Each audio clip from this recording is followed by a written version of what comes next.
Hi, welcome back. I'm so excited that you're here because we are going to dive into branding. So we've already gone through the process of deciding, do you have a product or a service? And then we identified who needs what you have. Who is staying up at night worried that they don't have a solution, which your product or service is a solution for, right? Who is willing to put money down to say, oh my gosh, I need this so badly. I need it yesterday, right? That's your ideal client list.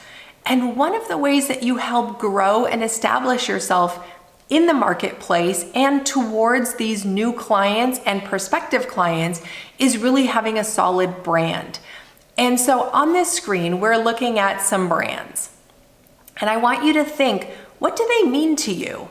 You know, there are entire courses dedicated to branding and brand identity.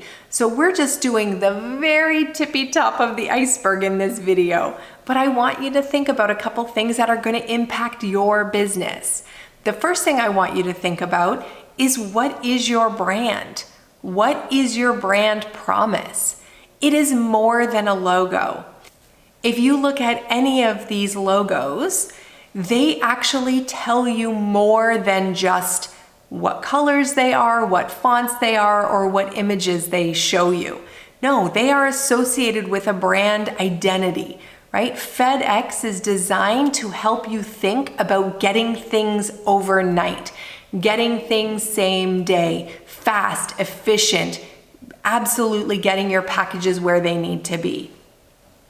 Amazon delivering smiles in every box, right? You know when you get a box from Amazon and it has that little smiley face, your subconscious is like, ooh, I am excited. My package came, right? It doesn't matter if you're delivering something and receiving it in New York City, Los Angeles, Austin, or Wyoming. That box is designed so you know the brand promise is that they will get you your things delivered to your door and you will be happy because you received them.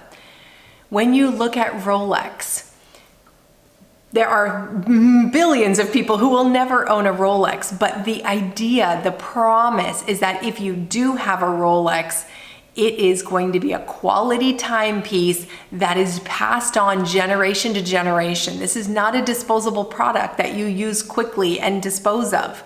No, if you have a Rolex watch in your family, it really is a legacy piece. It is something you give to the next generation with honor and with care, right? Because a Rolex, the promise that it makes is that it keeps on, serving all of the people who want to wear it. It will last through all the generations, right? That is the Rolex promise. That is why, it has that reputation, because it has been something that has lasted through generations. Apple. When you see the Apple logo, you think, oh, creative, rebellious, thinking differently, pushing the boundaries, making magic happen, right? It is an apple, a gray apple is the logo, but it's more than the logo. It is the story behind the logo. And they have established themselves in that story through their advertising, through their imaging, through the stories that they tell and the products that they make. They really live their brand values like any of these companies do. Now, there could be many problems with some of these companies. This is not a testimony to the greatest companies ever, not at all. It really is just, when you see the McDonald's arches, what are you thinking? When you see Starbucks, what are you thinking? What do you immediately think about when you see that logo somewhere? If you're walking down the street and there's a Starbucks logo on the side of a mailbox and your brain is like, ooh, that freshie, I really love that. Oh my gosh, I really could go for that. Or I really want that. When is it spice latte season again? I'm totally dying for that, right? Or are you like, oh no, that's such expensive coffee. I never shop there. I don't know why I needed to see that. Like, why is that business even in place? You have a story around each of the logos.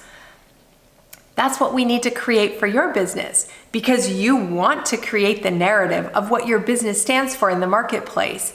And so Nike needed to follow this, right? Nike was a shoe company. There were many shoe companies back in the day. Nike was not outstanding for all time. It was a shoe store that struggled like the rest of them.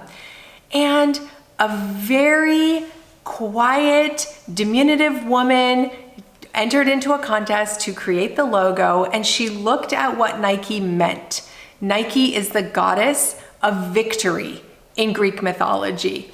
And Nike is known for her wings, right? Which were able to safely fly over the battlefields. Because of course, remember, most mythology is based inside of war and peace and, control and power. And so Nike, as a mythological goddess, was able to fly over and not get hurt in the battlefields because she was so strong and agile and fast.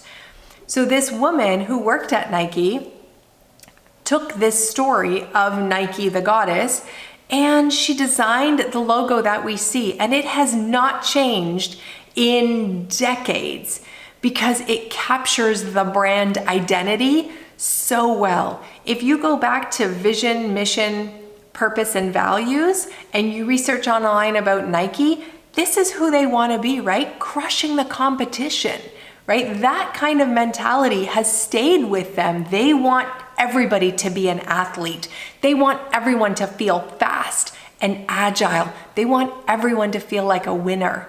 And the fact that the mark is a little bit like a check mark makes you think it's done.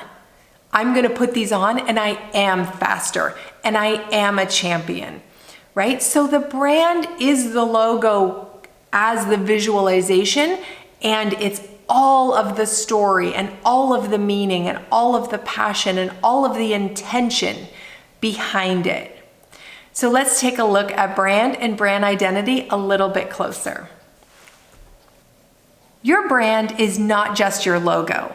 A strong brand speaks to your reputation, and it communicates what your company does and how it does it. A strong brand also establishes trust and credibility with your customers. Your company's brand is a promise that you make about your products, your services, and your company. Now, brand identity is the visible elements of your brand, such as your colors, your designs, and your logo that identify and distinguish you from your competitors. A brand identity is the external image that aims to reflect the vision, mission, culture, and values of your company. It's the tangible and recognizable piece of what a brand represents. So we've done this work, right? If you think back to purpose, vision, values, and mission, we've done this work. We know what kind of business you want to create. We know what your purpose is, what your big why is driving all of your efforts. Because being an entrepreneur is not easy, right? There's nothing easy about it. So for you to be putting the time and the money and the energy into this, you have got to be driven by a super powerful why. And your culture of your company, even if you're a company of one, you have a culture. You have responsibility to your clients to uphold the agreements. When they send you money, you send them the product or you deliver the service, right? There is the relationship that you have created. And so your culture, even if it's a culture of 1 or 100, is already set in stone.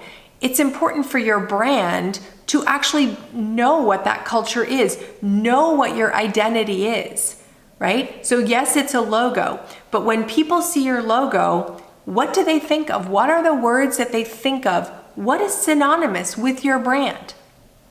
Because your logo can be beautiful and it can be highly stylized or it can be scribbled on a napkin, right? It's really the brand promise that drives the relationship between you and your clients, so that if they see your logo outside of the context of the delivery of the product or service that you have, do they think, oh, they treated me so well. I loved working with them. They were such a dream. They delivered things on time in beautiful packaging. I felt so special. They sent a follow-up card to make sure everything was going well. They really care about me. And their product or service was perfect. It was amazing. It solved exactly what I needed it to.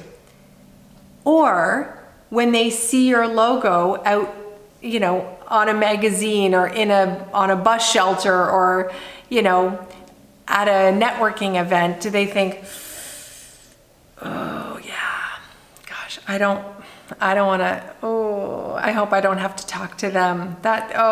It wasn't a good experience. Their customer service was not very good, and their product, they didn't even stand behind it. And I just did not have a good experience, and I won't refer them because I would not tell any of my friends about that company. I'm glad I saw the logo. Now I know they're here. I will avoid them, right? Your brand speaks volumes when you aren't even in the room. So what volumes is your brand speaking, right? A lot of people spend a lot of time on logos, a lot of money on logos. And I agree, it's important. Get a good looking brand logo, get some good colors, because consistency and social media and, all of your marketing materials will benefit from having a stylized offer package, right? The beautiful parts of your offer. But your brand identity does not go deep enough. Your brand is the promise you make to your clients. So in this homework, I want you to think about some of those companies in the past slide and think, what are the brand promises that they've made? And what are the brand promises I want to make?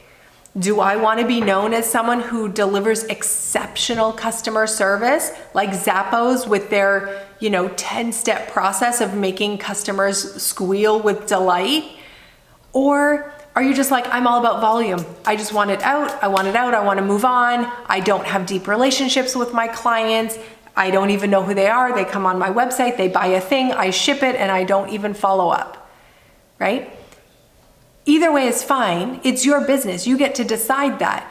But it is 1,000 times harder, I'm sure there's an accurate number, to find new clients than to deepen your relationship with current clients, right? You can deepen your relationship by either selling them more products or services, slightly different products or services, or allowing them to refer you to their friends in their trusted networks, right? Because if my girlfriend calls me up and says, oh my gosh, Leanne, you have got to try this thing. You've got to buy this hand cream or try this restaurant or go to this shoe store. I'm like, I totally need to know about this, right? Versus somebody sending me a mailer and I open up my mail and the flyer falls on the floor and I'm like, trash, right? A personal recommendation is always, that's the holy grail of marketing. And so you want your brand to be so strong and powerful that your customers want to be a hero and share your product and service with other people. You want them to tell their friends how awesome you are. So you need to be awesome. And defining that up front in your brand promise helps you stay on track. You have it. Look back to your purpose and your values, your vision and your mission. What are you creating? Where do you want to go? How are you going to get there? In there lies your brand promises, right? Your core values as a company say what you want to be. Do you want to be the responsible company that always does the right thing for the environment and you really are proud of the contributions and donations you make to organizations that support clean water or save trees, or that can very much be a value and it becomes part of your brand identity, right? It's like, think about a fashion designer who uses sustainable fabrics and reuses fabric. So goes to consignment stores or textile warehouses where textiles are not being used and they use the things that are being unused. Or they go to consignment stores and buy clothes and cut them all up and make new clothes out of old clothes. That is a huge part of their brand story, right? And so when people think, oh my gosh, I just read this article about this company in France who's doing this, you can say, oh my gosh, wait a minute. I know somebody who does this right here. She does repurposing with fabrics. She creates new things out of old things. That's amazing, right? You've become synonymous with something because your brand identity is so powerful. So you know what your homework is going to be. Go through all of your notes from that chapter before and get clear on what it is your brand is about. What is your company about, right? What is it that you bring to the world that is specific and clear and powerful and unshakable, right? Unshakable. You don't want to be wavering in the wind. You want to be anchored into this truth. So start deciding what those truths are. And I will see you in the next video. Bye.